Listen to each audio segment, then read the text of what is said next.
নমস্কার, কেমন আছেন সবাই? আমার গল্প চ্যানেলে আপনাদের স্বাগত।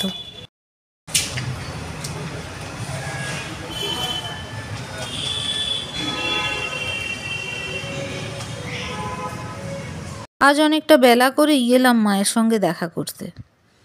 মুন্তির পরীক্ষার পড়তে যাওয়া সব মিলিয়ে কদিন যাওয়াই হয়নি। বয়স হয়েছে, তাই কদিন না দেখলেই মন খারাপ হয়ে থাকে। রাস্তাটা খুব সুন্দর, গাছগাছালি দিয়ে ঘেরা। এই রাস্তার দুপাশে কত সুন্দর ফুল হয়ে আছে দেখুন।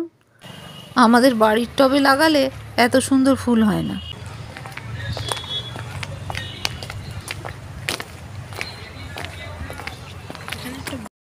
ভাইয়ের বাড়ি কাছাকাছি হওয়ার সুবাদে রোজই যাওয়া হয় মায়ের কাছে।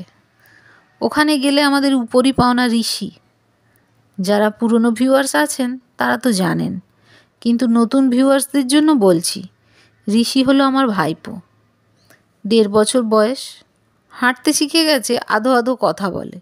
ওকে নিয়েই আমাদের অনেকটা সময় কেটে যায়। মুন্তি তো কোলে নিলে আর ছাড়তেই চায় না। এই ঠান্ডায় মোজা টুপি পরতে ঋষির খুব আপত্তি।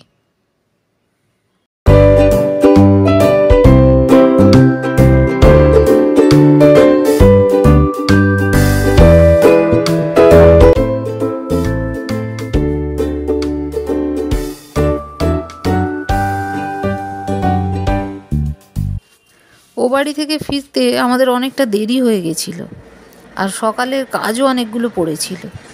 তাই এই সন্ধ্যের পর ঘরের বিছানা পরিষ্কার করছি। চাদরের কালারটা কটে গেছে, কি ভালোই না ছিল এই সাদা হলুদ প্রিন্টটা।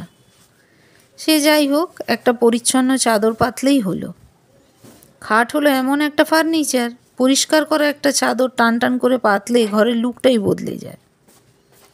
ঠান্ডা পড়ে গেছে, মুন্তি তাই এখন বিছানায় পড়ছে।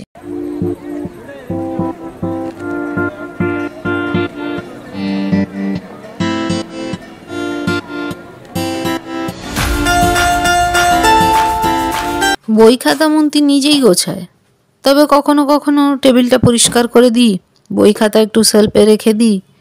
আসলে পরীক্ষার সময় চলে এসছে তো, তাই বই খাতা ছড়িয়ে ছিটিয়ে বসেছে আর কি।